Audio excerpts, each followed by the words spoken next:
আজকের এই কুরআন তেলাওয়াতেই মুগ্ধ শ্রাবণীর বক্তৃতা সহ কি নাম তোমার?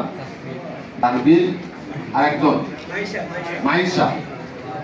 আমাদের যা বলার জিস্টগুলি তোমরা বলে ভালো, তোমাদের জীবনের লক্ষ্য তোমরা ঠিক করে বলছো, এটা আমার কাছে বিশ্বাস। সুযোগ্য অধ্যক্ষ জনাব রকিবউদ্দিন মোশায়ের, গভর্নিং বডির সম্মানিত সদস্য হিসাবে আজকে ওনার এই কলেজের পদার্পণ,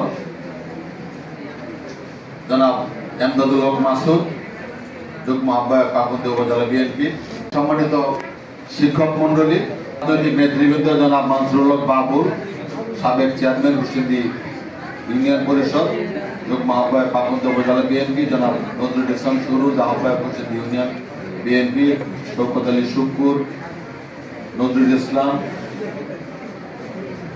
রুবেল, আমাদের আফতাবউদ্দিন মেম্বার, আমাদের বাচ্চু, মিনহাজ সহ আমি সহ সম্মানিত নেতৃবৃন্দ, প্রিয় ছাত্রছাত্রীবৃন্দ, তোমাদের জীবনের একটা টার্নিং পয়েন্ট হলো আজকে তোমরা কলেজের ছাত্রছাত্রী। আমরা যখন ছাত্র ছিলাম তখন ক্লাস 1 থেকে ক্লাস 10 পর্যন্ত বগলে বৈশাখ বই নিয়ে, এক পূজা বই নিয়ে আমরা স্কুলে যেতাম। তোমরা এখন যাও কিনা আমি জানি না, হাই স্কুলের ছেলে মেয়েরা যায় কিনা জানি না, 7টা-8টা বই থাকতো আমাদের বগলের মধ্যে। আর যেদিন কলেজে গেলাম এই দিন একটা খাতা নিয়ে কলেজে গেছি, আর এই বইয়ের পূজা বইতে হয়েছে। এটা একটা আমার জীবনে একটা স্মরণীয় দিন। আজকে আসলে আমি বক্তব্য কোন থেকে শুরু করবো বুঝতে পারতেছি না, যে আজকের এই কুরআন তেলাওয়াতেই মুগ্ধ শ্রাবণীর বক্তৃতা সহ কি নাম তোমার? তানবীর আরেকজন মাইশা। আমাদের যা বলার জিস্টগুলি তোমরা বলে ভালো, তোমাদের জীবনের লক্ষ্য তোমরা ঠিক করে বলছো, এটা আমার কাছে বিশ্বাস। সবে মাত্র কলেজের পরে বিশ্ববিদ্যালয়, তারপরে আরো স্তরে স্তরে অনেক শিক্ষা রয়ে গেছে। শিক্ষা অর্জন করে জীবনে প্রতিষ্ঠিত হইতে হবে, সংসারের দায়িত্ব, জাতির দায়িত্ব গ্রহণ করতে হবে, এইটাই জীবনের লক্ষ্য। আমার দৃষ্টিতে তোমরা সোনার চামচ মুখে নিয়ে জন্মগ্রহণ করেছো। আমরাও কলেজে পড়েছি, তোমাদের মতো এইরকম ড্রেসে এইরকম পরিপাটি হয়ে আমরা কলেজে আসতে পারি না।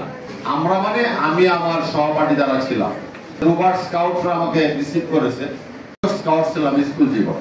কলেজ জীবনের তখন পাকুন্দিয়া স্কাউট শুরু হয়নি।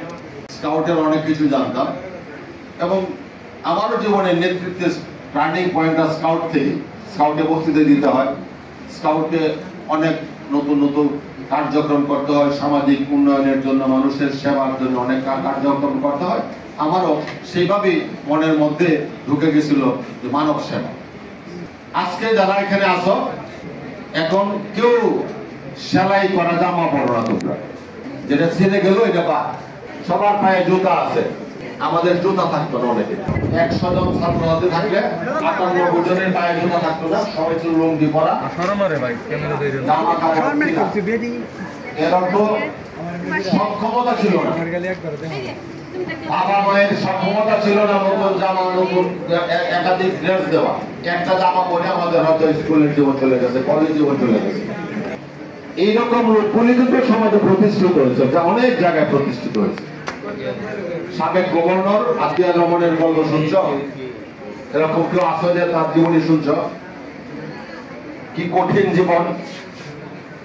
রাস্তায় যে বাজারে চান্দা তুলিয়া উনি যখন টাঙ্গাইলের যে এতে চান্স পাইল, তখন ওনার বাবা, চাচা, আত্মীয় স্বজন, এই জ্ঞাতি গোষ্ঠীর কারো ক্ষমতা ছিল না তাকে লেখাপড়া করানো। তখন গ্রামের মানুষ বাজারে হাট, যখন এই কলেজ যখন আমরা করি তখন কিন্তু আমরা চান্দা উঠেছি। আমার মনে আছে হুসেন্দি বাজারে ঘুরে ঘুরে চান্দা নিয়েছি এই কলেজের জন্য। আমরা বাস কাটিয়ে আনছি, কলেজের জন্মটা থেকে আমরা শুরু। এইখান থেকে পাকুন্দিয়া কলেজের যে দূরত্ব, এটা কিন্তু এইখানে কলেজ হওয়ার মতো কোনো আইনগত ভাবে যে দূরত্ব লাগে অনেক কাছে পাকুন্দিয়াতে। তারপরেও সাবেক প্রিন্সিপাল আমাদের শরীফ হোসেন অক্লান্ত পরিশ্রম করছে। আমাদের রকিবউদ্দিন মোশায়ের সাহেবের ফাদার জনাব রুকনুদ্দিন আহমেদ সাহেব, আমাদের মোশায়ের সাহেব আমাদের সেই মেম্বার মহিউদ্দিন মেম্বার সাহেব, সুমান মেম্বার সাহেব, আর অনেকের নাম আমার মনে পড়তেছে না, যে ওনারা নিয়ে আমরা এই কলেজের প্রতিষ্ঠা করছি। এটা এত কাছে আর একটা কলেজ হওয়ার কথা ছিল না। আমরা যখন কালেকশন করতে যাইতাম তখন শুনতাম ওই তিন ফেরি মেরে বলতো একজন আরেকজন দেখবে হুসেন দিবলে কলেজ দিব বুঝছ, এরকম তিন ফেরি বলে।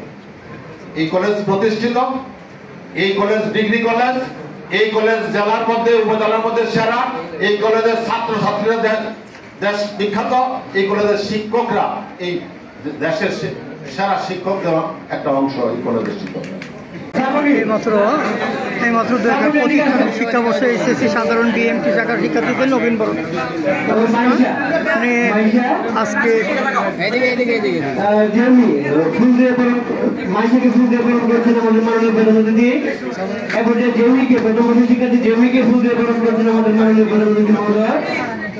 দ্বিতীয় বছর